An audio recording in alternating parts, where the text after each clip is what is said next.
de esta publicación. Y entonces, digamos que es una investigación pionera, es una investigación muy importante para todas aquellas y aquellos que deseen iniciar con este estudio de la población esclavizada de origen africano. Y digamos que es un estudio muy interesante porque parte de información del Archivo General de la Nación, es un enfoque etnohistórico. Y también, digamos que está fuertemente influenciada por la antropología estadounidense y digamos que aquí Gonzalo Aguirre Beltrán lo que realiza es un análisis de la organización de la trata transatlántica de personas esclavizadas a la Nueva España y también otro de los aportes es sobre los orígenes de esta población. Cuando uno relee esta obra, cuando uno está buscando información acerca del siglo XIX, es importante señalar que hay poca información sobre el siglo XIX, pero lo que sí realiza Gonzalo Aguirre Beltrán es una explicación histórica acerca del descenso de la esclavitud en el siglo XVIII y también nos documenta cómo es que poco a poco el uso del trabajo esclavizado durante el siglo XVIII fue decayendo. Después de la publicación de esta obra, hubo un relativo vacío historiográfico, y digo relativo porque el eco en un primer momento de esta obra fue minoritario. Solamente hay una investigación acerca del caso veracruzano de Octaviano Corro, hay algunas investigaciones sobre la historiografía estadounidense. Sin embargo, habrá de pasar varias décadas para que los investigadores, las historiadoras e historiadores vuelvan a retomar este tema. Es posteriormente, hasta la edición de 1976, que Gonzalo Aguirre Beltrán lanza una hipótesis muy interesante en el marco de la reedición de esta obra y entonces adhiere un último capítulo, un capítulo 15, en donde vemos desplegada su teoría acerca del fin de la esclavitud y acerca de la integración de las personas afrodescendientes a la nación mexicana. Entonces me permito leer la cita. Dice, cito, el estudio histórico del negro nos hace saber que su integración a la sociedad nacional fue legalmente consumada por la independencia, cuando la Constitución que dio su carta ideológica a la República declaró la abolición de la esclavitud y el fin de la estructura de castas. Viéndolo bien, la legislación no vino sino a confirmar hechos socialmente sancionados que sobrevinieron como inevitable resultado de las contradicciones del sistema colonial. La independencia política y el cambio de la estructura social fueron fenómenos correlacionados que emergieron de la coyuntura colonial y en ella se gestaron. Más adelante agrega, por supuesto, la desaparición legal de la esclavitud, del sistema de castas y de la explotación colonial en modo alguno significaron que la estructura colonial se esfumara al simple conjuro de un mandato constitucional. Es muy interesante, fin de cita, es muy interesante la reflexión que hace Gonzalo Aguirre Beltrán y yo quería partir de este punto porque digamos que a partir de esta concepción de que en la Constitución se estipuló y desapareció la esclavitud y que ya en realidad era un hecho consumado, pues justamente esta interpretación permeó la historiografía de las poblaciones afro en México. Y como bien señalaba al inicio de la sesión el doctor Gerardo Gursa, pues fueron estas ideas, ¿verdad? Esta teoría acerca de la abolición de la esclavitud que de pronto generaron interpretaciones que poco a poco se han venido modificando y que nos han llevado pues al estudio más pormenorizado de cómo es que fue este proceso. Entonces, a partir de ello, pues yo realicé les decía, una modesta clasificación de estos estudios históricos y desde mi punto de vista los podemos dividir en estudios sobre la legislación abolicionista, que digamos que son los historiadores pioneros en este tema y que lo que ellos realizaron pues fue una historia del derecho, es decir, una historia, una revisión cronológica acerca del proceso de abolición. Y pues entre ellos están los estudios de Carmen Llores Fábregas, que hace una primera compilación llamada Proclamación de la abolición de la esclavitud. Está un estudio de Silvio Zavala sobre Miguel Hidalgo, que se titula Libertador de Esclavos. Está un estudio también, un artículo de Jaime del Arenal Fenocchio, que también habla sobre la legislación. Está un estudio también de Jaime Olveda Eregaspi, otro más de Salvador Méndez Reyes acerca de la Comisión de Esclavos, y también están algunos apuntes en las obras de Carlos Rejón Peredo. Me parece que esta historiografía respondió a la década de los ochentas, de los noventas, y posteriormente, ya cuando el tema de las poblaciones afrodescendientes en México empezó a cobrar mayor relevancia, es decir, a partir del 2000 o de finales de la década de los noventas, pues tenemos otros estudios históricos que tienen que ver ahora con la circulación de las ideas abolicionistas. Estas investigaciones tienen la particularidad de que sus autores, que bueno, como y autora, quizá no hayan realizado una obra específica sobre la abolición de la esclavitud, pero sí han estudiado la circulación de este ideario desde Inglaterra, las ideas abolicionistas que en Francia. Entonces, digamos que yo coloqué estos estudios que pertenecen más a la historia de las mentalidades y a la historia intelectual. Ahí yo pongo los estudios de Rafael Rojas, que sabemos que está preparando un libro al respecto, los estudios de Manuel Schutz acerca de las cortes y acerca de la legislación, un estudio muy interesante de Guadalupe Jiménez Cordinach que también habla sobre el tema, y pues la obra clásica de Herbert Klein y de Ben Vinson, que es este libro del Colegio de México, ¿verdad? Que se llama Breve Historia de la Esclavitud, me parece. Que de cualquier manera, la bibliografía se las haremos llegar por correíto, así que para que ustedes tengan estos materiales más a la mano. Finalmente, digamos que más recientemente, a partir del 2010 más o menos, hay otros tipos de estudios en donde pues ahí se debate un poco más la historia social y la historia regional. Y estos estudios pues tienen que ver con una visión más pormenorizada del proceso de abolición de la esclavitud, tomando en cuenta las acciones de las poblaciones esclavizadas. Y digamos que ahí yo coloco a la doctora Adriana Naveda Chávezita, quien es especialista en el caso veracruzano, la doctora María Camila Díaz Casas, que por cierto nos va a acompañar en próximas sesiones. Ella ha realizado estudios sobre la población en México, en específico el caso de Texas. También coloco aquí al colega Jorge Delgadillo Núñez, y también coloco, digamos que las investigaciones tanto de David, quien me procederá después en la exposición, y pues también yo me inserto en esta corriente, ¿no? De historia social e historia regional. Sin embargo, también me gustaría puntualizar que hay muchas tesis, o bueno, no muchas, pero digamos que hay una cantidad considerable de tesis de licenciatura, de maestría y doctorado que no se han publicado, y me parece que pues son materiales que valen mucho la pena porque se han dedicado a el estudio regional sobre las liberaciones, sobre las aboliciones y los debates. Sin embargo, bueno, pues esperemos que prontamente estas investigaciones puedan salir a la luz.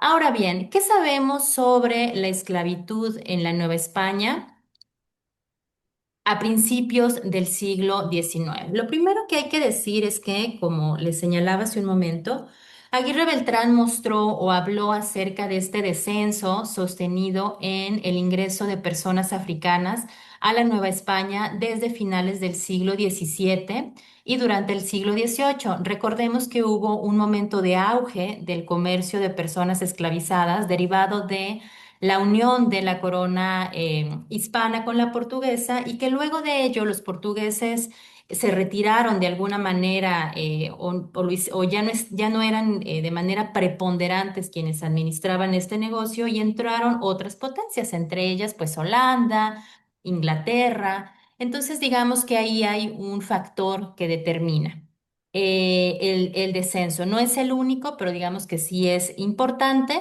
Hay que decir que la esclavitud pues no desaparece, pero deja de ser un componente dinámico en el crecimiento económico para el caso de la Nueva España.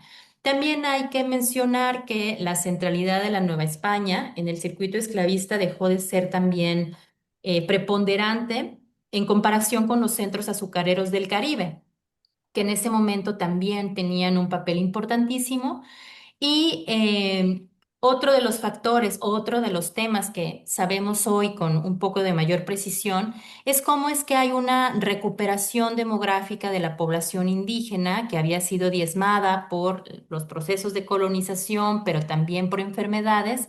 Y esto ocasiona que haya una mayor población dispuesta a que la mano de obra indígena preste sus servicios en declive del uso de mano de obra esclavizada.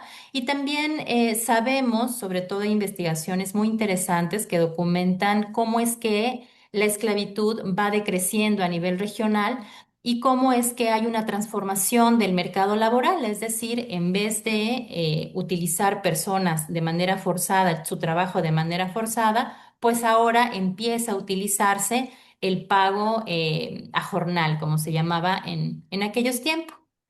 Otro de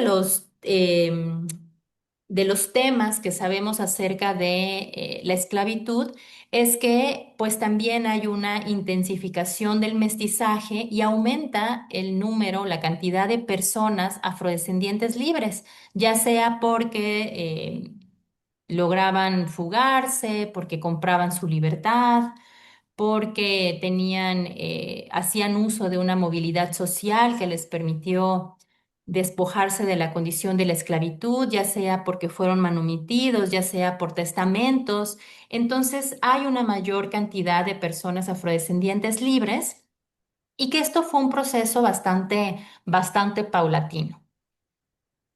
Por otro lado, al aumentar el trabajo libre y empezar a sustituirse por el trabajo a jornal en espacios como la minería, como los obrajes, como en las haciendas ganaderas, como en la agricultura, pues también hay una valoración del trabajo remunerado y se empieza a pensar que es más rentable pagar una gratificación económica que mantener a una persona en calidad de esclavo. Entonces, digamos que la esclavitud, por supuesto que sigue siendo relevante, sobre todo en los centros urbanos, desempeñando trabajos domésticos, pero y también en algunas otras regiones, yo les ponía aquí como regiones como Córdoba y Orizaba, en donde la región nos permite observar las dinámicas de la esclavitud hasta 1800, a la década de los 20,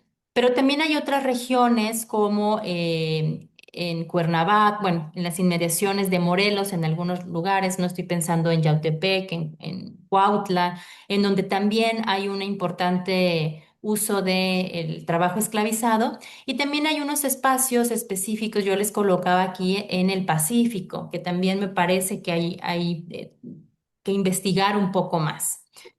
Otros dos puntos que me parecen importantes señalar es que se tiene documentado tanto de manera global con las tesis de Gonzalo Aguirre Beltrán como de manera pormenorizada, que empezaron a aumentar los costos para adquirir y mantener a las personas y en este punto, Gonzalo Aguirre Beltrán coincide con Eric Williams al decir que al haber una menor cantidad de personas esclavizadas en el mercado, pues se elevan los costos, ¿no?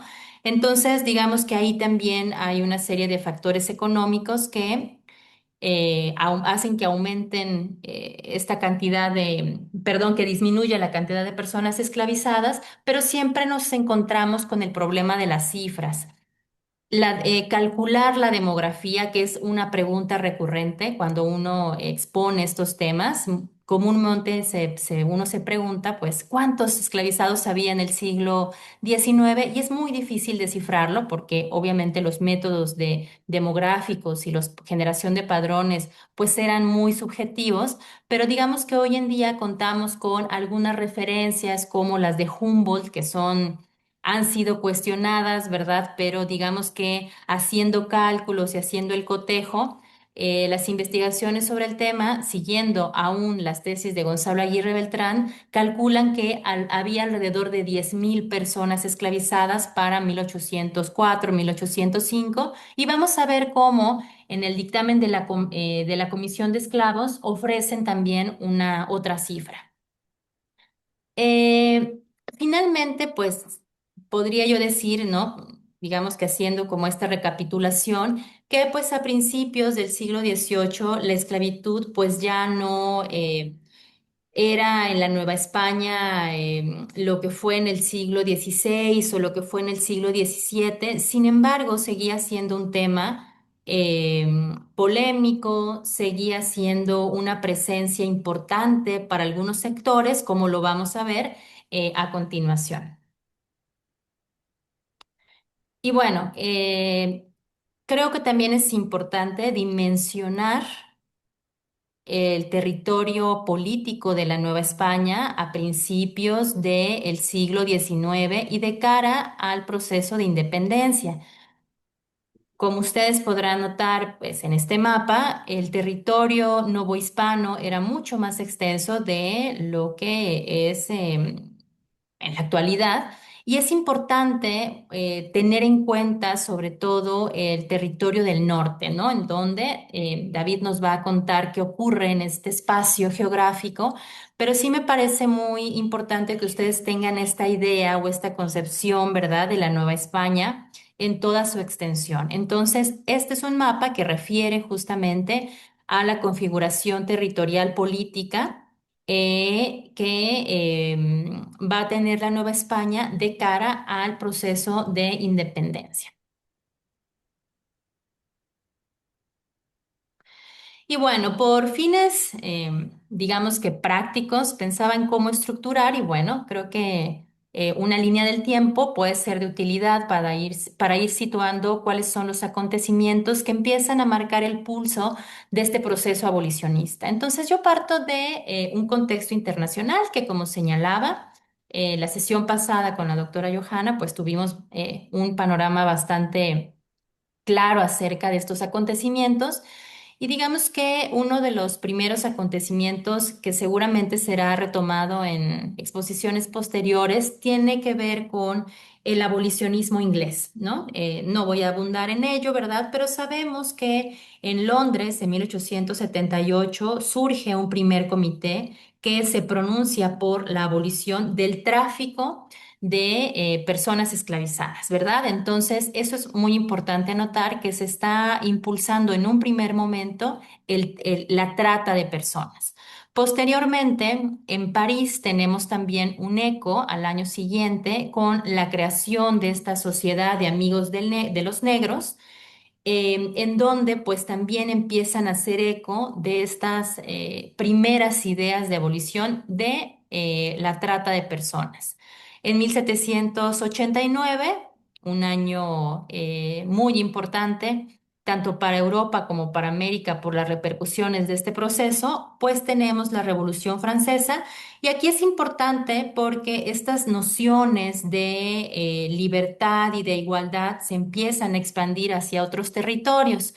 Y me parece interesante señalar o importante señalar que justamente en este mismo año, en España, bueno, la corona española está redactando dos disposiciones que se relacionan con este tema. Por un lado, la Real Cédula sobre Educación, Trato, Ocupaciones y Ocupaciones de los Esclavos, que es un documento fascinante que tiene mucho que ver con un documento, eh, pues no similar, pero digamos que guarda algunas características semejantes que procede de Francia. Entonces, aquí hay una reconfiguración y en el marco de las reformas borbónicas pues se redacta esta real cédula en donde pues es una explicación minuciosa acerca de cuál debería de ser el trato a las personas esclavizadas.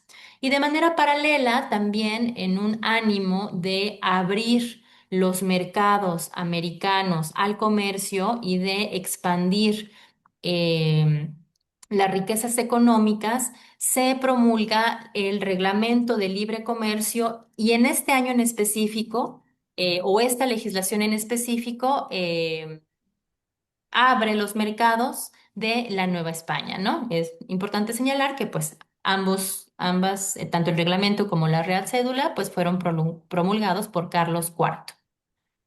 En 1791 inicia la Revolución Haitiana, proceso del que la doctora Johanna dio cuenta la sesión pasada. Y después de ahí, otro de los acontecimientos importantes va a ser en 1787, que es la promulgación de la Convención Nacional de Francia acerca de la abolición de la esclavitud. Sabemos pues que la independencia de Haití se logra en 1804 y al año siguiente tenemos un primer texto constitucional en donde de manera explícita se abole la esclavitud en la nueva República de Haití. Y este precedente va a ser muy importante porque sí se va a tener conocimiento de este acontecimiento en la Nueva España. La sesión pasada hablábamos acerca de la publicación de una obra bastante, bueno, si la vemos desde el siglo XX, bastante racista acerca del proceso revolucionario y acerca de sus principales representantes. Y también en la prensa periódica hay noticias acerca de este acontecimiento que nos hablan de los valores de aquella época y también de una especie de cinturón sanitario para impedir que estas ideas revolucionarias permearan a las clases pauperizadas, ¿no? En alguna publicación se dice que, pues, ojalá que estas noticias no, no despierten malos pensamientos entre las castas. Luego de ello, en 1807, tenemos que el Parlamento inglés prohíbe el comercio transatlántico de esclavos y a partir de ahí, pues empieza una campaña diplomática, una campaña internacional de presión para que las demás potencias también se unan a esta proclamación. Y bueno, pues ahora sí, vayamos al caso o regresemos al caso novohispano. Y para ello, pues habrá que situarnos justo en 1810, este año en el que estalla lo que hoy denominamos la independencia de México. Y vamos a tener bueno, vamos a tener sí, bueno, varios documentos, pero digamos que en 1810, perdón, dos principalmente, que es un primer bando de abolición de la esclavitud promulgado por Miguel Hidalgo, luego de ocupar la ciudad de Valladolid el 19 de octubre y a través de su intendente, un intendente insurgente recién nombrado, de nombre José María Anzorena. Y es un decreto abolicionista muy importante y muy revolucionario, debido a que despliega, me parece que una idea bastante precisa del ideario político de esta primera línea insurgentes. Y cito a leer un fragmento de este bando. Cito, prevengo a todos los dueños de esclavos y esclavas que luego, inmediatamente que llegue a su noticia esta plausible orden superior, los pongan en libertad, otorgándoles las necesarias escrituras de alauría con las inserciones acostumbradas para que puedan tratar y contratar, comparecer en juicio, otorgar testimonios, concilios y ejecutar las demás cosas que ejecutan y hacen las personas libres. Y no lo haciendo, así los citados dueños de esclavos y esclavas sufrirán irremisiblemente la pena capital y confiscación de todos sus bienes. En este bando me parece que hay dos ideas importantes que rescatar. La primera es que al señalarnos cuáles eran las facultades que debían tener los esclavos, de alguna manera nos deja ver cuál es la idea de ser libre en 1810 y qué es lo que una persona esclavizada pues no podía realizar. Eso es algo interesante, ¿no? Aquí encontramos una idea, pues si quieren, legislativa o sí, pues civil, ¿no? De libertad. Y por otra parte, pues también vemos una consigna muy distinta al resto de bandos abolicionistas posteriores, porque se dicta la libertad de manera inmediata y bajo pena capital. Posteriormente, conforme Hidalgo continúa avanzando y la insurgencia continúa recorriendo el territorio del sur, se van a unir dos personas muy importantes a la insurgencia. Por un lado está José María Morelos, también se van a unir los hermanos Bravos, se va a unir posteriormente Ignacio López Rayón. Y vemos que Morelos, quien hoy en día se considera también, ¿verdad?, como un personaje afrodescendiente, va también a hacer eco de este primer bando abolicionista de Miguel Hidalgo y va también a pronunciarse al respecto en un documento que fue publicado en un pueblo que se llama Aguacatillo. Es más, algunos le conocen a este bando como el bando de Aguacatillo, muy cerca de Acapulco. Y en este bando, Morelos va a decir lo siguiente. Por el presente y a nombre de su excelencia, hago público y notorio a todos los moradores de esta América el establecimiento del nuevo gobierno, por el cual, a excepción de los europeos, todos los demás, avisamos, no se nombran en calidades de indios, mulatos ni castas, sino todos generalmente americanos. Nadie pagará tributo, ni habrá esclavos en lo sucesivo, y todos los que los tengan, sus amos serán castigados. Entonces, en este pequeño fragmento también podemos ver dos nociones. La primera, una noción de igualdad, es decir, una idea de desacreditar las diferenciaciones de castas. Y por otro lado, también la ejecución de esta abolición inmediata.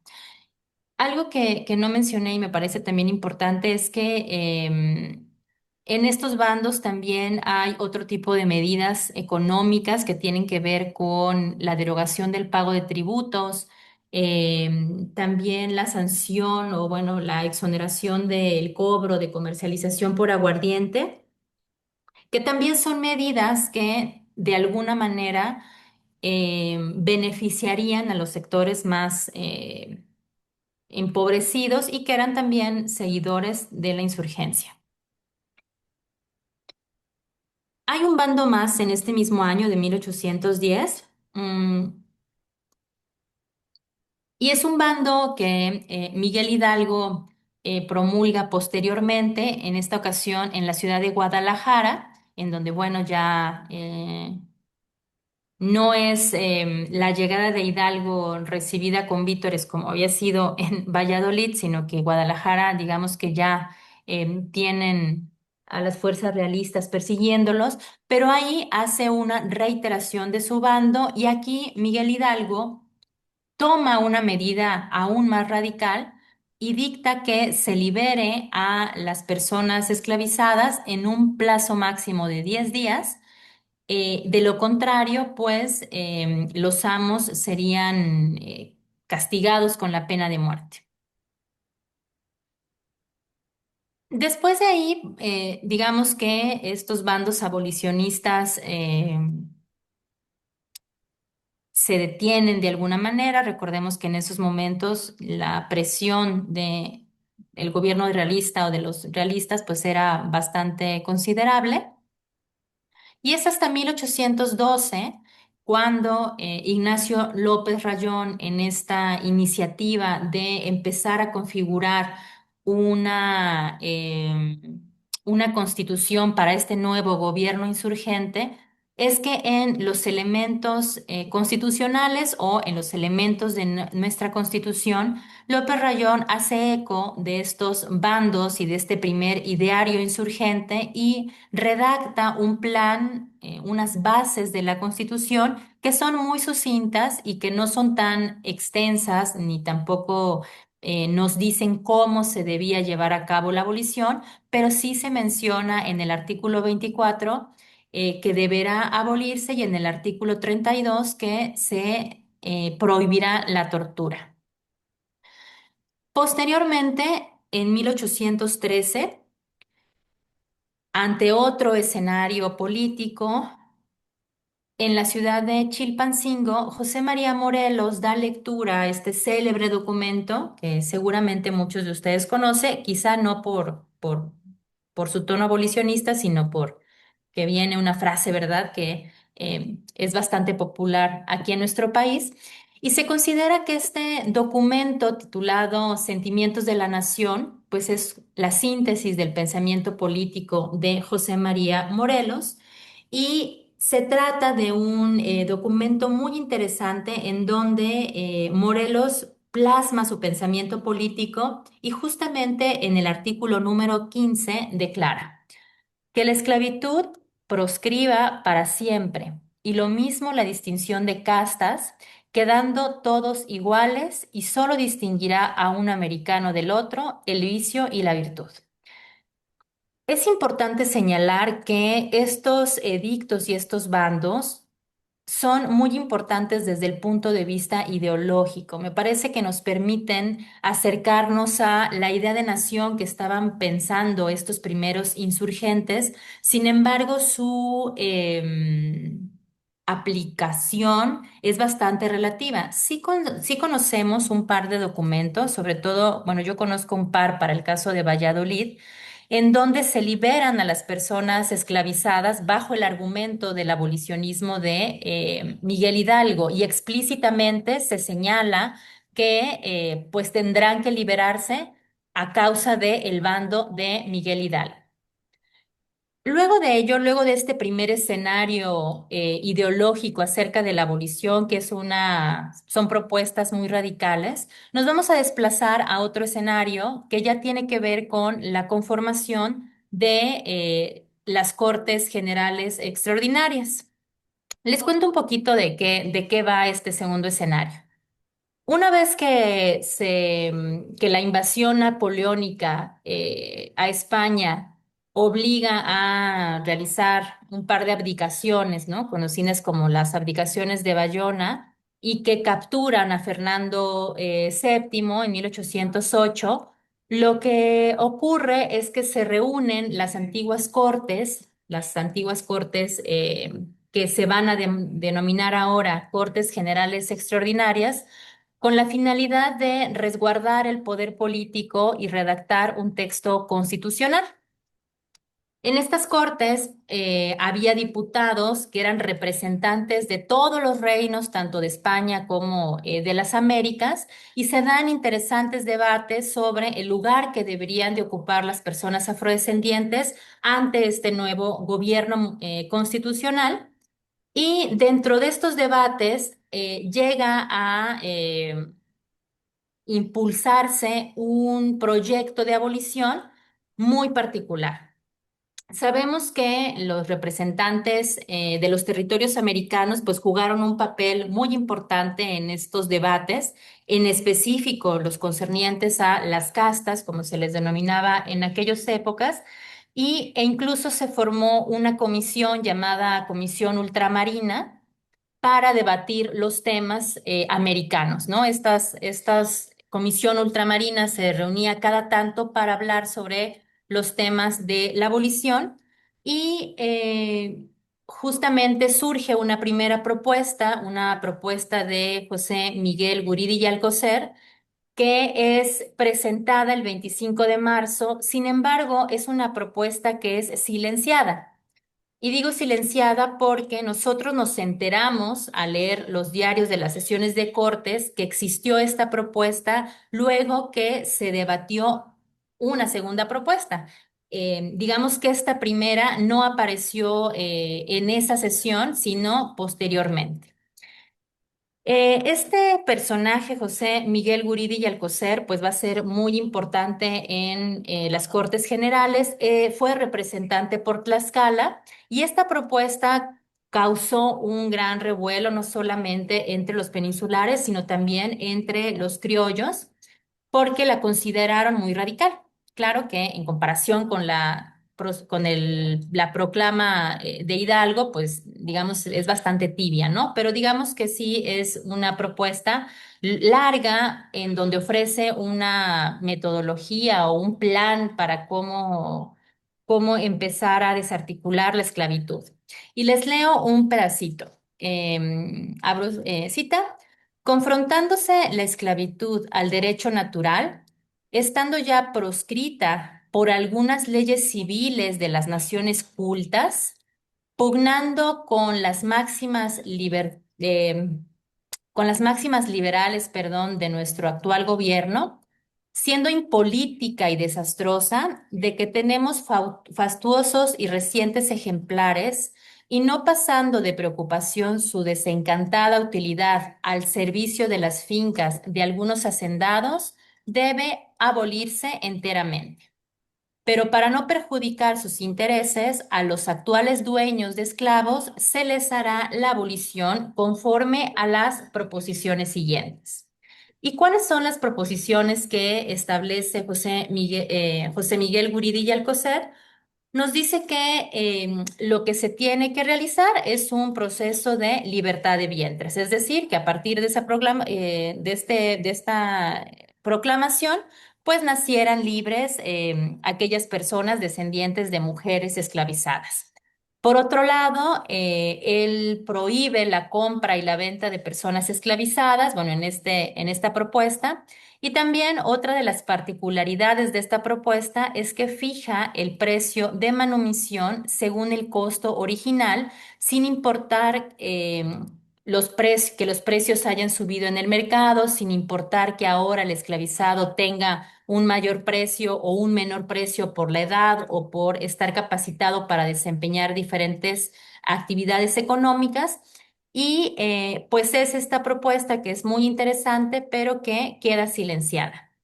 Una segunda propuesta es dada a conocer 9 o 10 días después, y en esta ocasión esta propuesta es impulsada por el representante o el diputado Agustín de Argüelles, quien es el representante de Asturias, y que hace una propuesta mucho más breve que también es una propuesta muy particular porque justamente nos deja ver los intereses y el trasfondo político también del abolicionismo.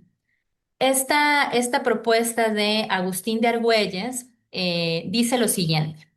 Decrete el Congreso abolido para siempre tan infame tráfico, y que desde el día en que se publique el decreto no puedan comprarse ni introducirse en ninguna de las posesiones que componen la monarquía en ambos hemisferios bajo ningún pretexto esclavos de África, aun cuando se adquieran directamente de alguna potencia de Europa o de América. Algunas de las particularidades de esta propuesta es que hay un énfasis en dar cuenta a Gran Bretaña sobre esta iniciativa. Está ahí de fondo este impulso de que España luciera como una nación acorde al abolicionismo inglés. Y justamente una de mis hipótesis es que pues es un posible gesto conciliatorio hacia Inglaterra porque en ese momento se estaba negociando un tratado comercial y porque la gran aliada de España ante la invasión francesa pues era Inglaterra. Sin embargo, ambas propuestas quedan a la deriva.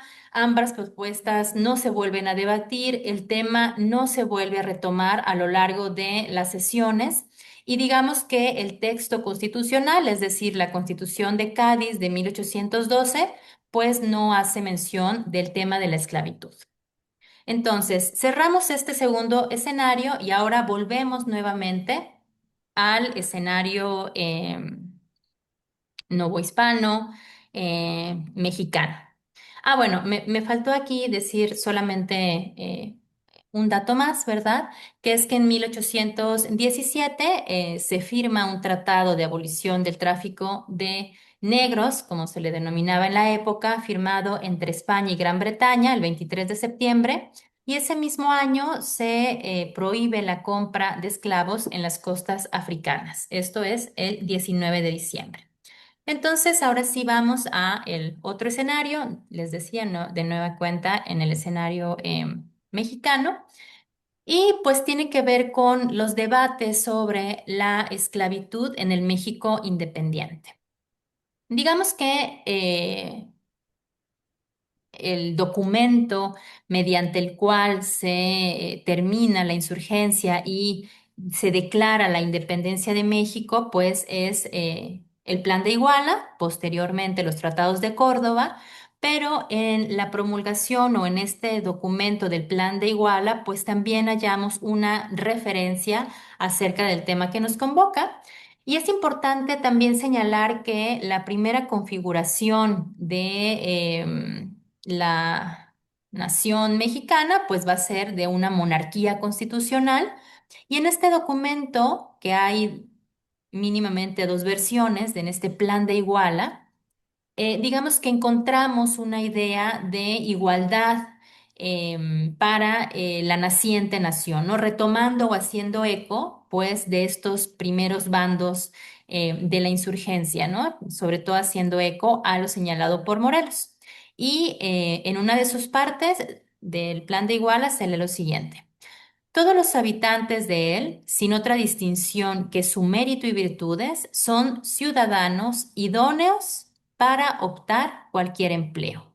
Es decir, ¿verdad? Que la ciudadanía, pues aquí se les otorga a todas las personas habitantes del nuevo imperio mexicano y digamos que es algo que se contrapone a lo ocurrido en la Constitución de Cádiz, en donde pues se había excluido a las castas, a las poblaciones afrodescendientes de derechos políticos.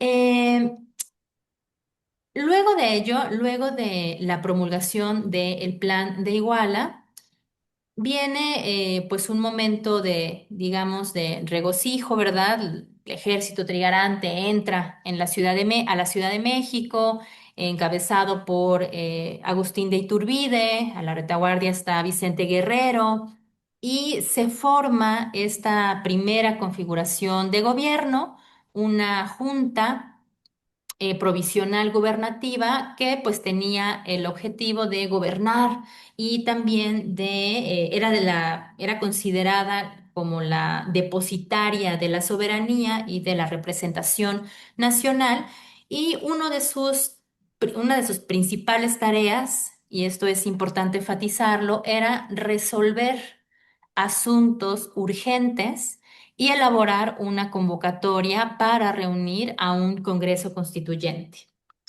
Luego de haberse formado esta junta gubernativa, provisional gubernativa, uno de los representantes señala y hace la siguiente proposición, que es Juan Francisco Azcárate Telezama.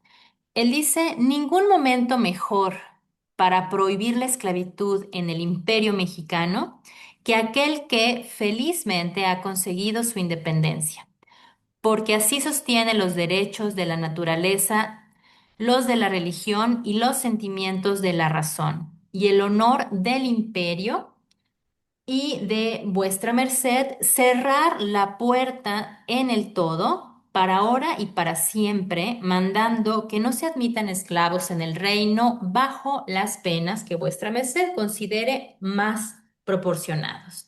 Entonces, a partir de esta solicitud, lo que ocurre es que se crea una comisión, es decir, una agrupación de varios representantes para que discutan el tema de la esclavitud y no solamente el tema de la esclavitud generalizada o de la que hubiera, sino también que se discutiera el tema del trabajo forzado, que también era considerado que preponderaba en las panaderías, en los obrajes y en algunos lugares cerrados. Entonces, esta comisión muy rápidamente promulga un dictamen y es conocido como este dictamen de la Comisión de Esclavos, que fue discutido el 24 de octubre de 1821. Es un texto un poco más largo, es un texto muy interesante. Ustedes lo pueden encontrar digitalizado en la Biblioteca Nacional. Eh, y es un texto muy particular porque hace una introducción en donde podemos encontrar una primera relectura de la historia de la esclavitud en la Nueva España. Una explicación muy, muy emotiva, ¿no? Sobre la trata de esclavos y pues parten de la idea de que pues todos los humanos son iguales, ¿no? Hay una idea de igualdad entre los hombres y que es la guerra el origen de la esclavitud. Luego de ello hablan acerca de la razón de las ideas ilustradas, hacen alusión a los avances del abolicionismo inglés e incluso citan la Declaración de los Derechos del Hombre y del Ciudadano. Todo ello para decir que, pues, al estar frente al nacimiento de una nueva nación, pues es incompatible que siga existiendo esta dinámica que tiene que ver con los valores del antiguo régimen. Y también aquí es muy importante llama la atención que hay una afirmación de que la corona española tuvo la idea de limitar la introducción de esclavos y que España había sido una nación benigna con los esclavos en sus colonias en comparación con lo que había ocurrido con Francia y con Inglaterra, ¿no? Entonces, lo que ellos impulsan es un programa basado en, primeramente, la prohibición del comercio, en segundo lugar, nuevamente, una libertad de vientres, y señalan que la ejecución de la abolición de la esclavitud va a quedar en manos de los ayuntamientos y que posteriormente se pensará en un plan de liberación que no afectara a los dueños, ¿no? También tomemos en cuenta que pues a estas alturas la idea de la propiedad pues era muy importante. Es decir, que el argumento central de este dictamen es que pues había que ser coherentes con la independencia, con las ideas de libertad y por consiguiente pues había que impulsar esta abolición. Sin embargo, nuevamente este decreto queda en el aire. Nuevamente, este decreto queda inconcluso. La discusión que se produce, que uno puede seguir a través de las sesiones de esta junta, son fascinantes, me parece que nos dejan ver también cuáles son las ideas al respecto en la época. Ah, y les decía que un dato importante es que en este dictamen de la Comisión de Esclavos se dice que hay alrededor de 3.000 esclavos aún en la Nueva España.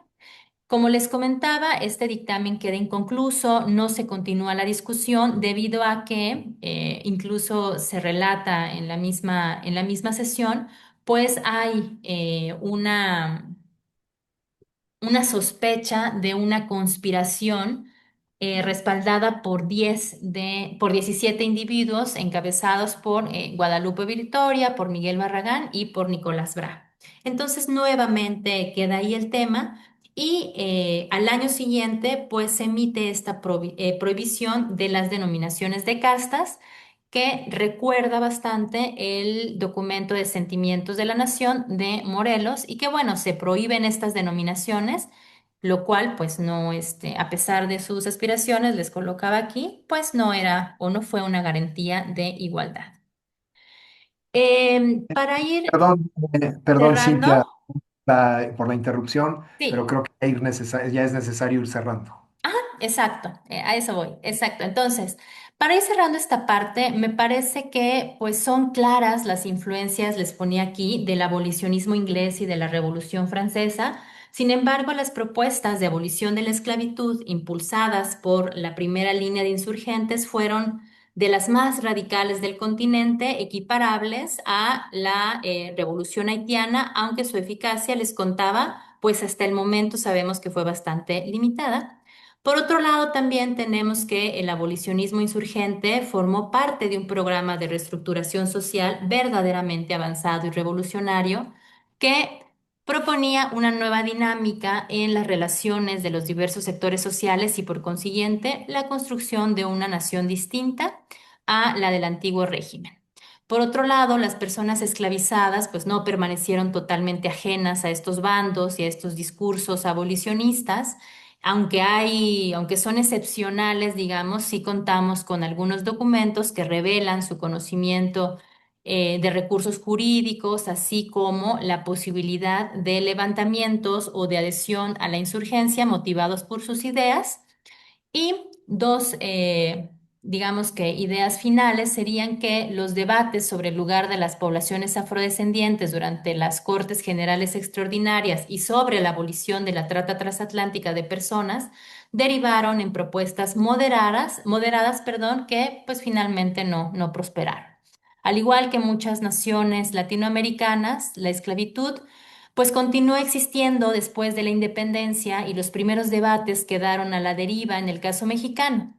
La decisión sobre la abolición fue turnada a los estados de la federación, en donde se desarrollaron pues interesantes discusiones al respecto que nos explicará David. Perfecto. Muchísimas gracias, Cintia, por esta interesante conferencia que, pues bueno, mezcla con un análisis del aspecto interno, digamos, y también pues del contexto atlántico, historia social, historia de las ideas, y pues también un análisis de la legislación y de los decretos más importantes. Gracias. Adelante, a David Díaz Infante Maldonado, con la segunda parte de esta sesión. Adelante.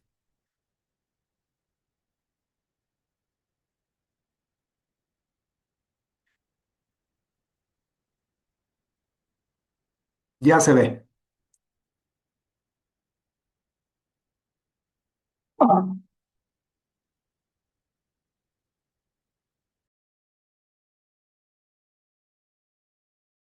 Está cerrado tu micrófono, David.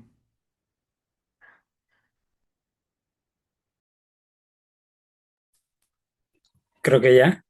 Sí. Bueno, solo estaba dando las gracias a las personas que nos acompañan el día de hoy y gracias a Cintia por su participación y a Gerardo por moderar nuestra presentación del día de hoy. Y bueno, yo voy a retomar la exposición a partir del año de 1824, que es una vez que se establece en México la República Federal, es decir, se da término al primer imperio mexicano y existe una serie de procesos en el que se van a desencadenar todas estas discusiones teóricas sobre la moralidad, la legalidad, la justicia de la esclavitud en el ámbito legal, que es al que me voy a enfocar yo. Estos procesos se dan en el contexto de consolidación del Estado mexicano. Se busca romper, por una parte, con lo que se considera son los elementos negativos del periodo colonial o del periodo de dominación española, y por otra parte se busca crear un país próspero, ¿no? Que México entre a este concierto de naciones prósperas del siglo XIX, ¿no?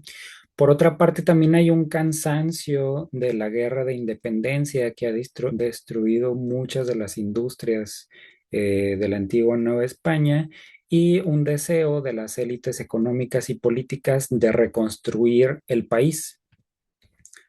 Entonces, la esclavitud va a ser vista en este periodo republicano principalmente como un mal heredado del gobierno español al que se debe eliminar, pero al mismo tiempo no puede ser simplemente abolida, porque esto causaría alteraciones al orden.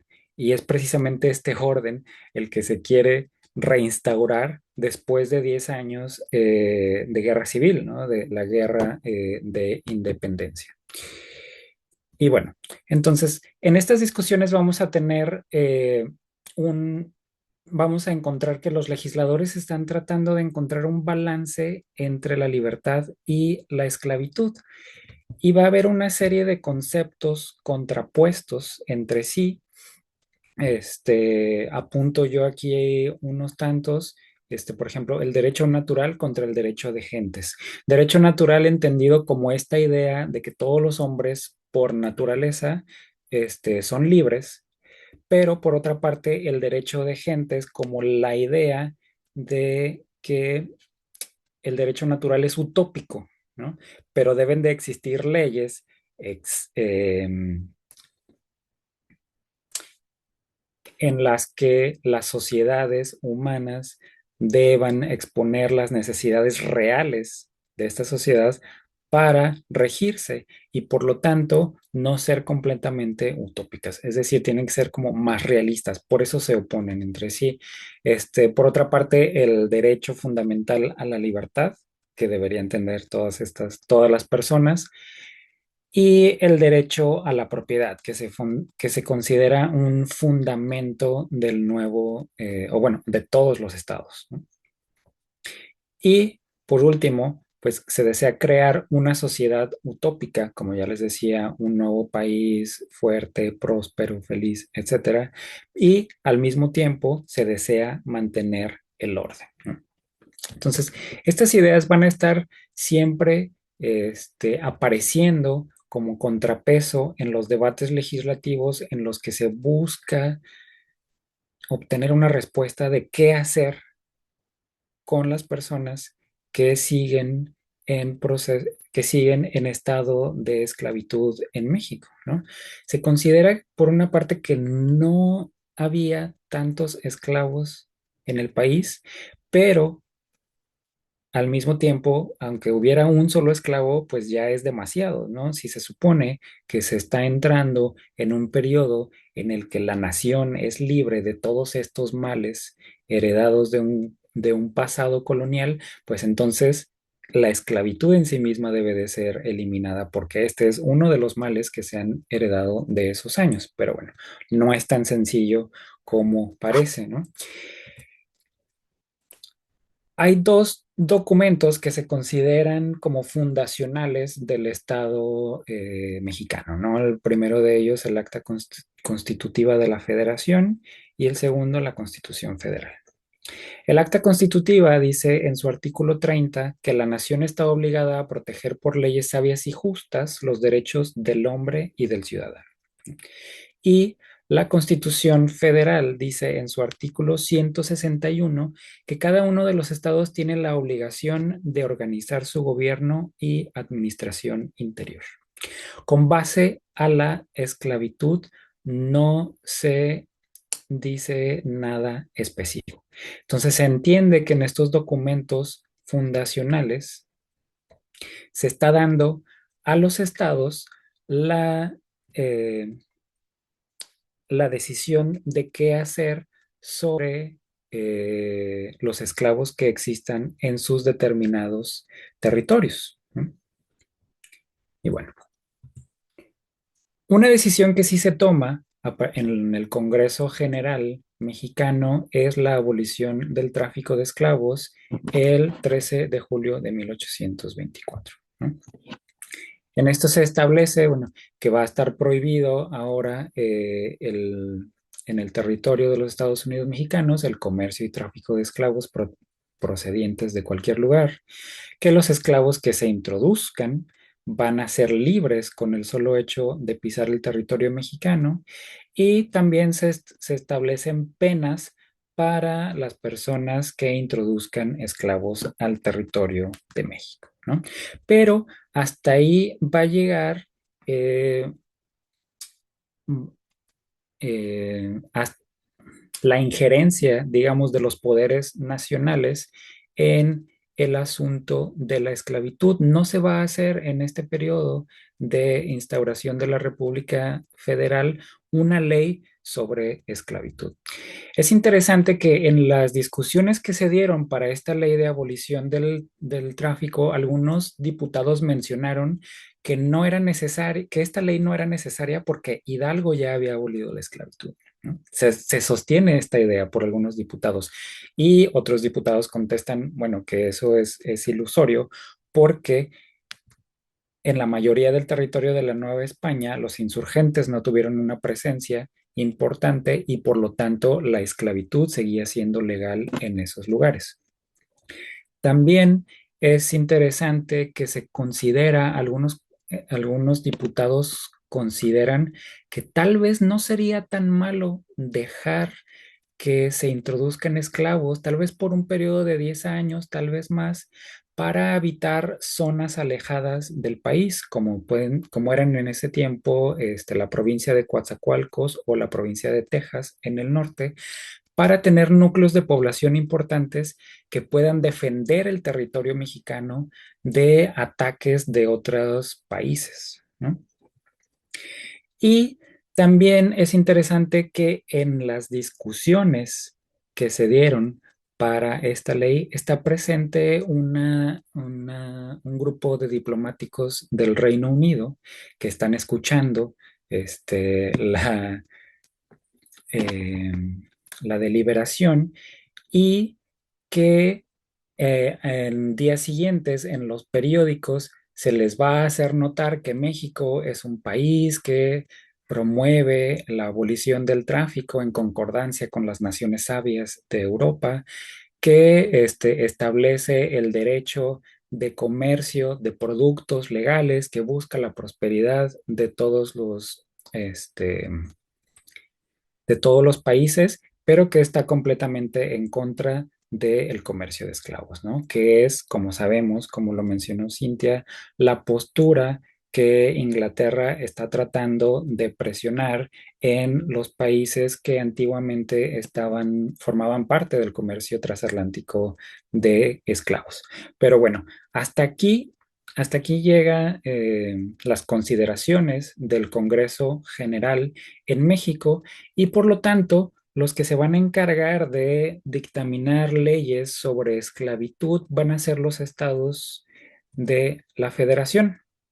En los años 1824 a 1827 se van a proclamar las constituciones de los 19 estados que componen la República Mexicana.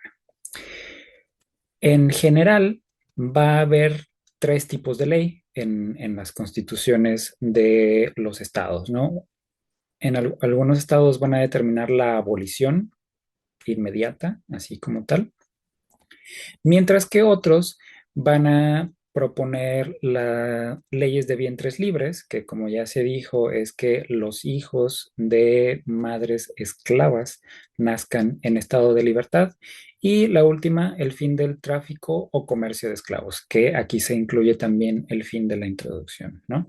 El resultado de este segundo grupo de leyes es que eh, exista una abolición gradual. Es decir, si en un estado de la federación ya no nacen nuevos esclavos y ya no se permite la introducción de esclavos de otros territorios, entonces se considera que la esclavitud va a desaparecer de manera paulatina y natural con la muerte, básicamente, de las personas que ya estén, la muerte o la manumisión de las personas que ya estén en condición de esclavitud. Bueno, aquí les pongo algunos ejemplos de estos tipos de ley, ¿no? Por ejemplo, la Constitución Local de Jalisco de 1824 decía en su artículo 8 que todo hombre que habite en el Estado, aún en clase de transeúnte, goza los derechos imprescriptibles de libertad, igualdad, propiedad y seguridad.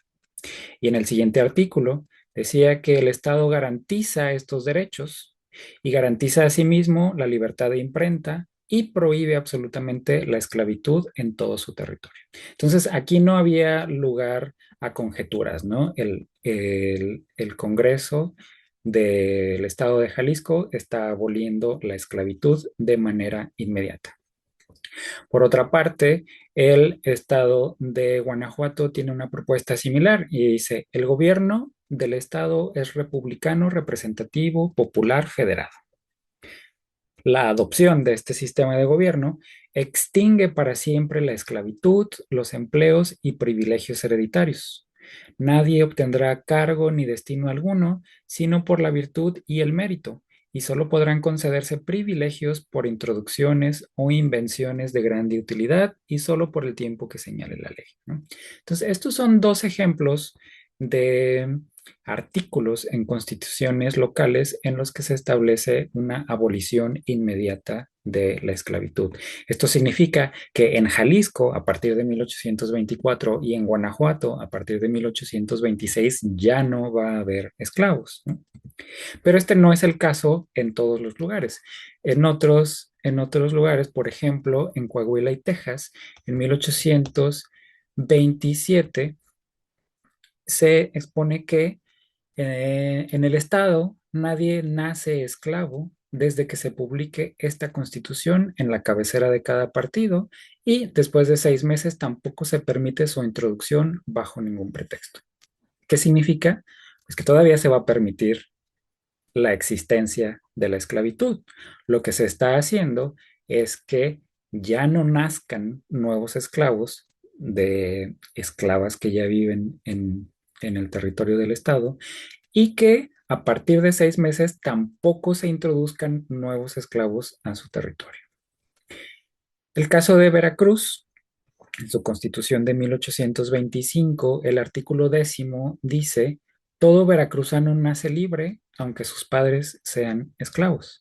Aquí, como vemos, no se habla de abolición, no se habla del fin del tráfico o que ya no lleguen esclavos al territorio de Veracruz, simplemente que las esclavas van a tener la posibilidad de que sus hijos sean libres al momento de nacer, ¿no? Entonces, estamos hablando de distintos tipos de leyes que se erigen en cada uno de los estados, pero no en todos los estados es tan sencillo, ¿no? Aquí vemos en el caso de Oaxaca, en su artículo 7, dice, el Estado está obligado a conservar y proteger por leyes sabias y justas la igualdad, la libertad, la propiedad y la seguridad de todos los individuos que lo componen y de todo hombre que habite en él, aunque sea extranjero y en clase de transeúnte. Por tanto, se prohíbe que se introduzcan esclavos en su territorio, se encarga de libertar a los que actualmente existen en él, indemnizando previamente a los propietarios, y declara libres a los hijos que nacieren de aquellos desde el día en que sea publicada esta constitución en la capital, ¿no? Entonces aquí hay un fin de la introducción de esclavos, hay una abolición, pero esta abolición está supeditada a que se les pague a los dueños de esclavos y también hay una ley de vientres libres. Entonces, aquí va a ser un poco más complicado, ¿no? Porque sigue habiendo esclavitud, aunque la Constitución dice que la esclavitud ya no se va a tolerar, pero ya no se va a tolerar hasta que se les pague a los dueños de esclavos. ¿Y cuándo se les va a pagar? Bueno, sabemos que va a llegar el decreto de abolición del 29 y todavía va a haber esclavos en Oaxaca porque van a reclamar que no se les ha pagado y que entonces cómo van a liberar a sus esclavos, ¿no? Pero bueno, con estos ejemplos, vemos aquí elaboré yo un mapa en donde vemos más o menos cuál es la postura de cada uno de los estados ante el proceso de abolición en el país, ¿no? Entonces, en los estados que se ve aquí como más verde son los estados que promueven o proclaman la esclavitud, la abolición de la esclavitud inmediatamente, ¿no? Que es esta zona, digamos, centro-occidente. Después tenemos un segundo grupo en el que también promueven la abolición de la esclavitud, pero con la indemnización de los dueños de esclavos. Entonces, se prohíbe la esclavitud, pero hasta que se tenga el dinero para pagarles. En algunos casos, esto no llega a suceder hasta que se da un nuevo decreto de abolición posteriormente, ¿no? En este color naranja se establece una abolición gradual, es decir, el fin de la trata y una ley de vientres libres. La Constitución de Veracruz va a ser la más conservadora y establece solamente una ley de vientres libres y bueno, en color café aparecen los territorios de la federación que no tienen leyes propias. Mientras todo esto está sucediendo, en 1829, el presidente Vicente Guerrero, haciendo uso de facultades especiales, decide abolir la esclavitud, ¿no? Y no va a haber aquí discusiones legislativas, sino que simplemente es un decreto presidencial que va a entrar en vigor en todo el país, ¿no? Y se queda abolida la esclavitud en la República. Son por consiguientes libres los que hasta hoy se habían considerado como esclavos y cuando las circunstancias del erario lo permitan, se indemnizará a los propietarios de esclavos en los términos que dispusieran las leyes. Aquí se cambia el orden, ¿no? La abolición es un hecho, ya no va a haber esclavos en el país. Y cuando haya dinero, se les va a pagar, se les va a indemnizar a los dueños de los esclavos, pero no al revés. Entonces aquí la libertad es primero y el pago es después, si es que hay pago. Y bueno, ¿cuáles son los fundamentos en 1829 de Vicente Guerrero y cuál es el contexto en el que se hace este decreto de abolición de la esclavitud? Bueno, primero, empezamos que el, este, esta parte es la justificación del decreto, es el encabezado que aparece en el mismo decreto que dice, el presidente de los Estados Unidos mexicanos, a los habitantes de la República, sabed que deseando señalar el año de 1829, el aniversario de la independencia, con un acto de justicia y de beneficencia nacional, ahí se recalca la independencia, que refluya en beneficio y sostén de bien tan apreciable, que afiance más y más la tranquilidad pública, que coopere al engrandecimiento de la República y que reintegre a una parte desgraciada de sus habitantes en los derechos sagrados que les dio la naturaleza y protege la nación por leyes sabias y justas, conforme a lo dispuesto por el artículo 30 del Acta Constitutiva, usando de las facultades extraordinarias que me están concedidas, he venido bien en decretar, que es el decreto que les acabo de leer, ¿no? Que queda abolida la esclavitud. Entonces, Vicente Guerrero está consolidando todas estas partes teóricas de las discusiones que se venían dando en los congresos generales y en los congresos estatales para hacer el decreto de abolición de la esclavitud a nivel federal en 16, bueno, el decreto es de 15 de septiembre, pero se hace público el día 16 de septiembre de 1829 para los festejos del aniversario de la independencia, ¿no? Ahora, ¿cuál es el contexto de Guerrero, ¿no? A Guerrero se le dan poderes especiales porque hay un intento de reconquista eh, eh, de los españoles, ¿no? Es decir, un ejército español está proveniente desde Cuba, viene a las costas mexicanas con la intención de reconquistar lo que ellos todavía llaman la Nueva España para la corona española, ¿no? Mientras, cuando se da la noticia de la llegada de esta expedición, el Congreso General le da poderes extraordinarios al presidente Guerrero para que proteja la independencia del país.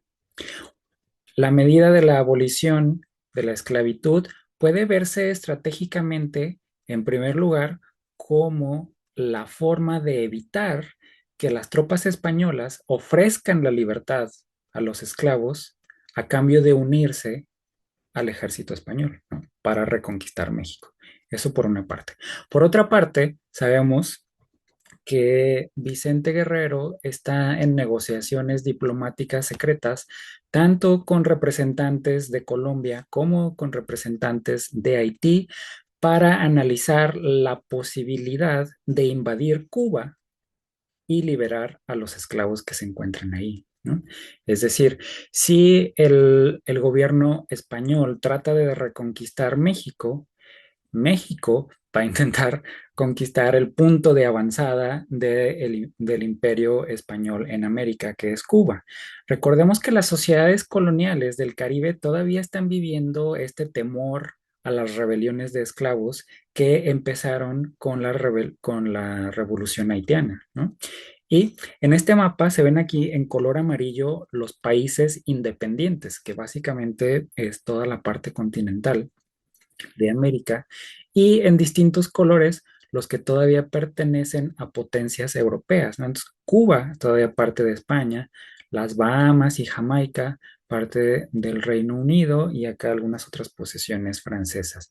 Pero entonces, Vicente Guerrero sabe que al utilizar el miedo que tienen las potencias extranjeras a las rebeliones de esclavos, puede negociar con los diplomáticos, primero, para que reconozcan la independencia de México y segundo, para tratar de frenar los intentos de reconquista española, ¿no? Ahora sabemos que el ejército que llega a México tratando de reconquistar el país era solo la avanzada del ejército y que la segunda parte, la parte principal del ejército que venía a reconquistar, no llega a México porque se queda navegando en la costa sur de Cuba por el temor de que los haitianos en realidad están negociando con México la invasión de Cuba, ¿no? Entonces, el decreto de Vicente Guerrero de 1829 se ha considerado normalmente como un acto ideológico, como un acto de humanidad, y no significa que esto no sea cierto, ¿no? Pero también tenemos que reconocer que Guerrero es una estratega brillante y que está considerando distintas opciones para mantener la independencia de México y este, para evitar que las tropas españolas puedan llegar a reclamar de nuevo la posesión de la Nueva España, ¿no? Pero bueno, meses después de que se hace este decreto de abolición de septiembre de 1829, se va a dar una excepción y esa excepción va a ser en el territorio de Texas, ¿no? Texas había sido distinto o tiene un contexto distinto al resto de los territorios de la República Federal porque se encuentra en una zona periférica al norte de lo que era la Nueva España y va después a ser la República Mexicana. Está casi completamente deshabitado. De hecho, a inicios del siglo XIX sabemos que las autoridades españolas locales pagan tributo a los comanches para que no ataquen a las pocas poblaciones de españoles que existen, ¿no? Pero esto va a cambiar a partir de que se hacen concesiones para la colonización de tierras en Texas a colonos provenientes de los Estados Unidos, ¿no?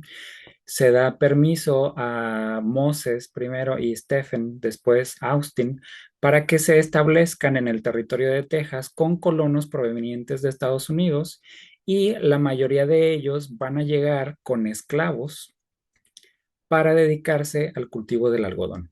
También a principios del siglo XIX se da este periodo que conocemos como de la segunda esclavitud, en el que el desarrollo del cultivo del algodón se va a hacer cada vez más importante y se va a convertir en uno de los negocios principales en el sur de los Estados Unidos y en el caso mexicano en la provincia de Texas, ¿no? Lo que sucede con Texas entonces es que cuando se enteran de que Vicente Guerrero ha decretado la abolición de la esclavitud en todo el país, los colonos tejanos no aceptan eh, este decreto y el gobernador del estado de Coahuila y Texas, de hecho, no publica el decreto de abolición y 3 meses después, el 2 de diciembre de ese mismo año de 1829, Vicente Guerrero hace una excepción al decreto de abolición de la esclavitud y se dice que Texas ya no va a estar incluido y por lo tanto la esclavitud va a seguir siendo legal en el territorio de Texas. Posteriormente, bueno, Guerrero, hay una revuelta para quitar a Guerrero de la presidencia que es exitosa. La mayoría de las leyes promulgadas por Guerrero van a ser anuladas en 1831, incluyendo la de abolición de la esclavitud, aunque para ese momento muchos de los esclavos ya se han liberado bajo la ley de 1829 y en muchos de los estados ya no existe la esclavitud legal, entonces el número de esclavos disminuye considerablemente en la mayoría del territorio nacional, excepto en Texas, en donde siguen llegando colonos provenientes de Estados Unidos estableciéndose para cultivar el algodón, ¿no? Y bueno, aquí el problema de Texas una cuestión súper interesante, pero en resumen, digamos, cuando se establece una nueva ley de colonización que ya no permite ni la entrada de esclavos ni la entrada de colonos estadounidenses, empiezan fricciones en el territorio de Texas que van a culminar con la separación de la República Tejana, ¿no? Texas se proclama como una república independiente y dentro de las leyes de esta nueva república se establece que los esclavos van a seguir siendo esclavos en la nueva república, que no se va a permitir la residencia de afrodescendientes libres ni la importación de africanos, a excepción de los que vengan de los Estados Unidos de América, y que todas las personas van a ser ciudadanos excepto los afrodescendientes y los que tengan ascendencia indígena, ¿no?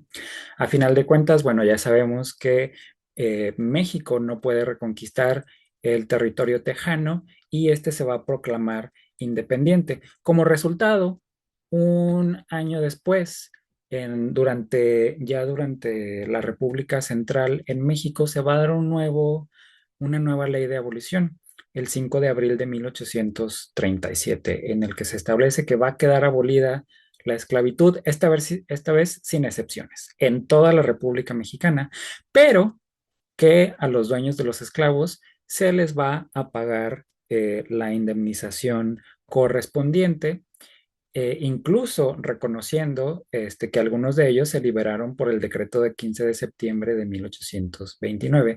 Y evidentemente esta ley no incluye a los rebeldes de Texas, ¿no? Porque está siendo hecha principalmente para afectar a los rebeldes de Texas, ¿no? Que es el lugar del país en donde la esclavitud sigue floreciendo. A partir de esta ley del 5 de abril de 1837, ya no va a ser aceptada la esclavitud en México en ninguno de sus territorios y esta ley va a ser retomada después por constituciones posteriores, por las bases orgánicas del 42, por la constitución del 57 y después por la constitución que nos rige ahora de 1917. Entonces, hasta aquí más o menos lo que presenté es como una serie de leyes en las que va evolucionando la idea, no la idea, va evolucionando, digamos, el abolicionismo mexicano hasta culminar en este año de 1837, donde ya no va a ser permitida la esclavitud, pero retomando que el primer intento, digamos, nacional de abolición es en septiembre del 29 y esto mismo es reconocido en el 37. Pero bueno, Con esto termino, y le regreso el micrófono a Gerardo. Gracias. Muchísimas gracias a David Díaz Infante por esta interesante conferencia también en la que pues ya nos queda clarísimo que los efectos de ese decreto abolicionista tan famoso de Vicente Guerrero pues no son inmediatos ni muy claros, es decir, hay una historia muy complicada detrás de eso y hay todavía cierta ambigüedad, aunque salvo en el caso con la salvedad del caso de Texas, pues sí ya el contexto general de la República es de una esclavitud ya muy debilitada, pocos números de esclavos, en fin, entonces es un contexto hasta cierto punto contradictorio. Pero bueno, mil gracias otra vez y entonces pasamos a una sesión de preguntas y respuestas. Tenemos todavía un poco de tiempo, entonces voy a leer algunas preguntas. Vamos a proceder igual que la vez pasada, una primera tanda y luego si nos da tiempo, igual hacemos una segunda tanda y así. Entonces empiezo con la pregunta número uno que dice, en el México de la primera mitad del siglo XIX, ¿hasta qué punto las posturas a favor o en contra de la esclavitud pueden asociarse con las corrientes liberales o conservadoras? ¿No? Esa es una pregunta. Luego, otra más. Considerando el caso de los estados fronterizos y del norte, ¿qué peso tuvo la influencia del esclavismo de las colonias angloamericanas y posteriormente de los Estados Unidos en en las resistencias a la abolición en México? ¿Y qué proyectos políticos estaban en juego al momento de impulsar o frenar la supresión legal de la esclavitud? Una pregunta un poco compleja. Y por último. Esta, si no me equivoco, está dirigida específicamente a David. Dice, ¿podrías abundar un poco más sobre la documentación que utilizas para documentar la posible invasión haitiano-mexicana y demás a la Cuba española del primer tercio del siglo XIX? Ah, bueno, perdón, todas esas son para David. Ah, ok. Entonces muy bien. Empezamos con David entonces y después leemos las que son para Cintia. Adelante, David, entonces las tres son para ti. Sí, gracias por las preguntas. Corrientes liberales o conservadoras.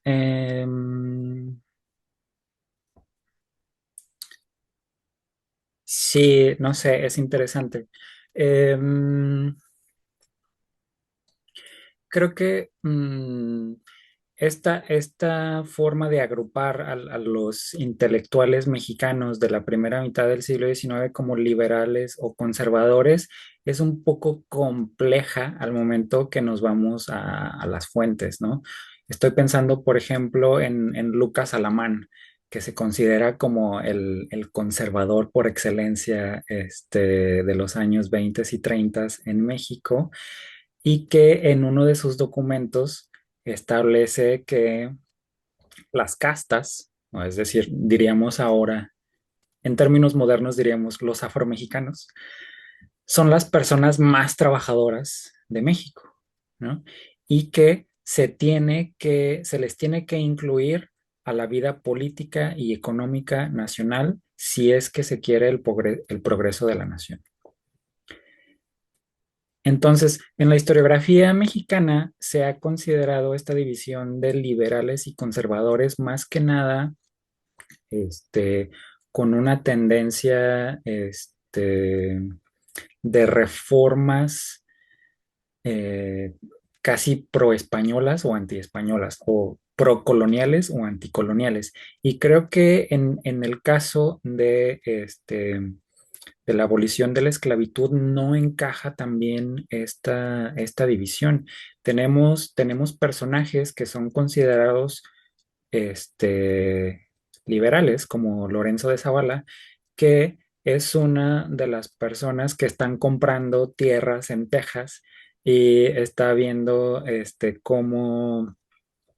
como hacer crecer plantaciones de algodón con mano de obra esclavizada, pues para un beneficio personal, ¿no? Que al final es complicada la historia de Lorenzo de Zavala, pero bueno, creo que más bien tiene que ver con el contexto, ¿no? Específico. E incluso el caso de Vicente Guerrero, podríamos pensar que es un liberal, este, y que por lo tanto, pues está promulgando la abolición de la esclavitud, pero lo que yo encontré o es que más bien está haciendo un esfuerzo por mantener la independencia de México, ¿no? Es decir, está contemplando todas las posibilidades, está contemplando una estrategia tanto diplomática como militar para conservar la independencia del país y dentro de estas, evidentemente, tiene una ideología de ciertos rasgos, está a favor de la inclusión de las castas en la vida nacional y es evidente que su ideología va a favor de la abolición, pero creo que es difícil contestar esa pregunta en términos de liberales y conservadores. Eh, de las colonias angloamericanas hay una influencia evidente, ¿no? El sur de los Estados Unidos se está convirtiendo en uno de los lugares que produce el algodón que se consume en los telares de Inglaterra, que a su vez son parte de la revolución industrial de principios del siglo XIX, que va a convertir a Inglaterra en uno de los principales productores mundiales de textiles. Y por lo tanto, el sur de los Estados Unidos tiene un crecimiento económico grandísimo y las tierras empiezan a escasear. Y al mismo tiempo, el gobierno mexicano está ofreciendo tierras a personas que quieran asentarse en Texas y por lo tanto muchas de estas personas vienen de Estados Unidos y se establecen en México, en Texas, cuando era parte de México, para producir algodón. Y esto no implica que esta misma posibilidad no haya sido contemplada desde México, ¿no? Desde 1800, bueno, desde finales del siglo XVIII, están estos proyectos de colonización de las zonas agrestes y cuando se hacen los primeros debates para ver si se va a dejar que entren más esclavos o no al territorio mexicano, uno de los principales problemas que ven algunos políticos es que si no se acepta la entrada de colonos con sus esclavos, algunas zonas van a estar en riesgo de perderse, ¿no? Como es el caso de Texas, porque va a llegar algún otro país con colonos o algún imperio europeo y los va a colonizar. Por lo tanto, sería preferible que México permita tal vez la entrada de esclavos durante algún tiempo y así asegurar la supervivencia de la integridad del territorio nacional. Recordemos que al tiempo de las independencias, en Sudamérica, los antiguos virreinatos se están separando, ¿no? En países más pequeños, ¿no? Existe este temor en México de que la Nueva España se desintegre en regiones más pequeñas y que no sea capaz de defenderse de un intento de reconquista de España o de cualquier otra potencia europea. Entonces, evidentemente influye lo que está sucediendo en el sur de los Estados Unidos y este desarrollo económico a partir del algodón en lo que se está pensando en México. Y sobre los documentos para la invasión de Haití, les recomiendo el texto, estoy tratando de acordarme, creo que se llama Cuba Mexicana. Es un libro de Rafael Rojas en el que expone todos los intentos de conquista, bueno, no intentos, porque nunca se intentó oficialmente, todos los planes, perdón, todos los planes de conquista de Cuba que se dan en México desde 1824. Incluso hay una expedición que supuestamente Santana va a liderar para llegar a La Habana, y etcétera, ¿no? Pero sí, Cuba Mexicana de Rafael Rojas, ahí es un texto fenomenal en el que van a encontrar todos los documentos con respecto a la invasión de Haití. Perdón, no invasión de Haití, invasión de Cuba y alianza con Haití. Ajá. Y te regreso la palabra, gracias. Gracias a ti, David, muy, muy interesante. Y ahora algunas preguntas para Cintia García Martínez. La primera, ¿hay elementos que permitan equiparar el pensamiento abolicionista haitiano con las propuestas de abolicionismo en el México independiente? Esa sería la primera. Luego, dos, ¿cuál era el origen territorial predominante de las personas esclavizadas? En México, me imagino, o en la Nueva España. Luego, tres, más allá de las influencias ideológicas externas, ¿hasta qué punto la transformación de las relaciones sociales en la vida cotidiana contribuyó de manera decisiva a la viabilidad política de la abolición de la esclavitud en México? ¿No? Adelante, Cintia. Ujú. Gracias, gracias por las preguntas. Sobre si es posible equiparar el pensamiento abolicionista haitiano con estas propuestas de este primer abolicionismo en México. Yo diría que pues existen o abrevan, digamos, de ideas, ¿no? De pensamientos políticos semejantes en algún punto, ¿no? Es decir, estas ideas acerca de la libertad, de la igualdad, me parece que están en ese momento en el aire, entonces eso sería un primer punto similar. Evidentemente son propuestas muy radicales, ¿no? No son estas propuestas de abolición de la trata o de ofrecer libertad de vientres. Me parece que ambas en ese sentido también comparten un punto. Sin embargo, pues obviamente no se puede equiparar un texto constitucional como el de 1804 en Haití y estos bandos abolicionistas que pues quedaron en estas propuestas insurgentes que, como les señalaba, pues hasta el momento conocemos pocas liberaciones derivadas de estos bandos. Y finalmente señalaría que sabemos que al menos José María Morelos, al menos si podemos eso comprobarlo, ¿verdad? Estuvo al tanto de los sucesos en Haití, incluso hay un par de cartas, ¿no? En donde Morelos refiere, entonces digamos que pues ahí hay un punto de coincidencia. No podría asegurar si Hidalgo estuviera informado, estuviera al tanto la profundidad, pero digamos que en el caso de José María Morelos, pues sí, sí sabemos que pues estuvo al pendiente de ese proceso. Sobre el origen de las personas esclavizadas, pues digamos que creo que lo dividiría en dos secciones. O sea, la primera es que sabemos que dependiendo de el siglo de llegada, pues provenían de ciertas regiones, ¿no? Eso ha sido bastante estudiado desde Gonzalo Aguirre Beltrán. Digamos que ese origen, ¿verdad? De Senegambia, de Guinea, ¿no? De esta Costa de Oro que se le llamaba, posteriormente también de Angola, Congo, esos serían los orígenes de estas poblaciones, al menos en la Nueva España. Las poblaciones que llegaron, pues mayoritariamente correspondían a estas regiones. Hay que señalar también que llegaron personas esclavizadas también del Caribe, es decir, que primero habían sido trasladadas a este lugar y posteriormente se empezaron a comercializar del Caribe a la Nueva España. Y finalmente, si pensamos en el origen o dónde estaban geográficamente ubicados, pues creo que es una idea que hay que romper, ¿no? Que solamente estaban en las costas. Creo que la investigación sobre estas poblaciones nos permite sostener que no exclusivamente, sino que estaban distribuidos, o sea, había personas esclavizadas de origen africano en gran parte del territorio novohispano.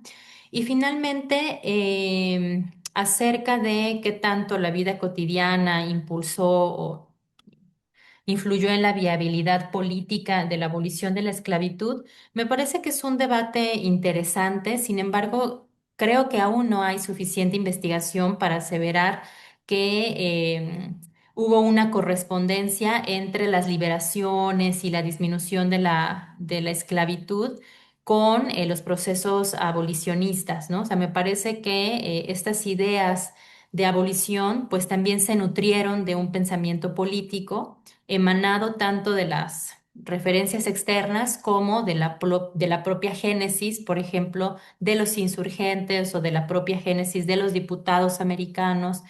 Entonces creo que pues son procesos que se correlacionan, pero quizá no podamos hacer una aseveración completa. Gracias. Muchas gracias por las respuestas, Cintia. Y bueno, tenemos todavía unos minutos, entonces una pregunta más para David y otra pregunta más para Cintia.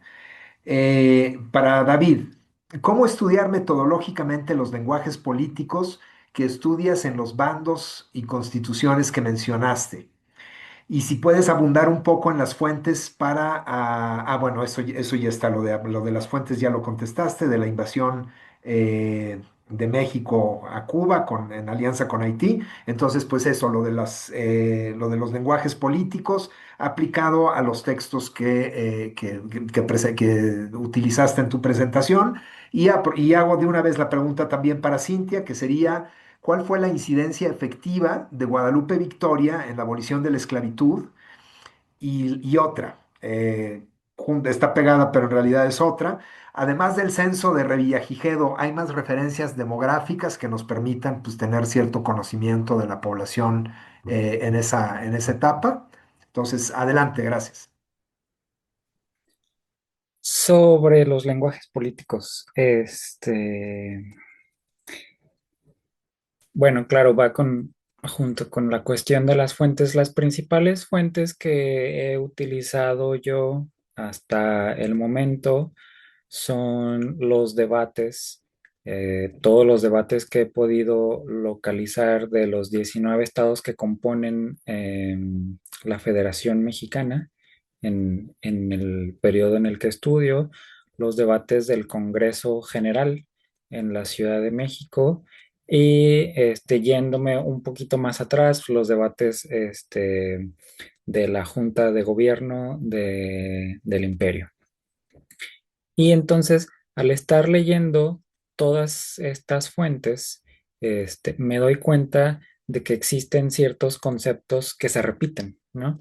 Y que precisamente son los que ponía yo en la primera en una de las primeras diapositivas, en las que la mayoría de las discusiones van a referir siempre a estos mismos elementos, ¿no? Por una parte, quienes están diciendo que la libertad es un derecho natural, muchas personas lo incluso hacen referencias religiosas, es decir, este derecho natural de los hombres es concedido por Dios a todos, etcétera. Entonces, no se les puede quitar a los esclavos, ¿no? Y la respuesta siempre es de carácter civil y de carácter económico, ¿no? Es decir, evidentemente la libertad es un derecho natural y divino, si quieren, pero el funcionamiento de las sociedades requiere que se establezcan leyes, ¿no? Para que podamos vivir armoniosamente. Y todo esto tiene que ver con una idea de jurisprudencia de finales del siglo XVIII y principios del siglo XIX, en el que se establecen que cada quien tiene que ceder parte de sus libertades individuales para que el conjunto de las sociedades puedan florecer, ¿no? Y que a veces se maneja un poco todavía hasta hoy en día. Pero entonces es a partir de estos argumentos y contraargumentos en todas las discusiones que he leído, en las que veo yo los elementos similares que se manejan y simplemente hago agrupaciones conceptuales, ¿no? Y me doy cuenta que todos están manejando más o menos un mismo lenguaje porque a final de cuentas la mayoría de los diputados pertenecen, perdón, a una misma clase política. Los que están educados en las leyes usan este lenguaje de la jurisprudencia, los que están educados en derecho, no, perdón, en derecho, en teología, porque muchos de ellos son teólogos, utilizan más este lenguaje del derecho natural, etcétera. Y a partir de ahí es como hago yo el análisis de la discursividad política. Y bueno, es un tema muy grande, pero como tenemos poco tiempo, lo dejo hasta ahí. Adelante, Cintia. Sí, bueno, sobre la incidencia efectiva de Guadalupe Victoria en la abolición, no poseo muchos datos hasta el momento, ¿no? Habrá que revisar quizá con más detenimiento su trayectoria política, sus correspondencias, ¿verdad? Pero digamos que pues sin duda es una figura importante pues en este contexto político. Y sobre las fuentes, que creo que siempre es pues de lo que, el elemento del que adolecemos para investigar el siglo XIX y finales del siglo XVIII, pues podría decir que de manera generalizada o hablando de un padrón, ¿verdad?, que nos pueda rendir cuenta de toda la población, pues es una fuente excepcional y es la única que tenemos, pues la única que poseemos que tenga dichas características, que se trate de una sumatoria. Sin embargo, sí hay algunos recuentos muy interesantes. Hay uno de ellos de un personaje de apellido Noriega, que hace un recuento, ¿verdad? Una sumatoria de la población. Tenemos también las referencias de Humboldt, que pues han sido las más utilizadas para el siglo XIX. Y también tenemos, y eso quizás sea una invitación, ¿verdad? Porque también se tiene o se cuenta con estos padrones parroquiales que continuaron funcionando durante buena parte del siglo XIX, que ahí también hemos encontrado en casos específicos, pues la presencia y la demografía de ciertas regiones. Entonces, creo que el siglo XIX, pues, es un siglo aún por explorar, ¿no? Que tiene bastantes retos y sobre todo, pues, en materia de fuentes, pero que, pues, me parece que sí hay donde buscar, solamente, pues, que implica bastante trabajo. Muchas gracias. No, al contrario.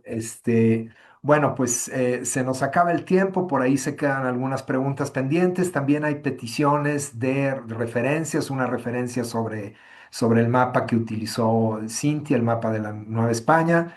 Entonces, esas se las facilitamos por correo más adelante.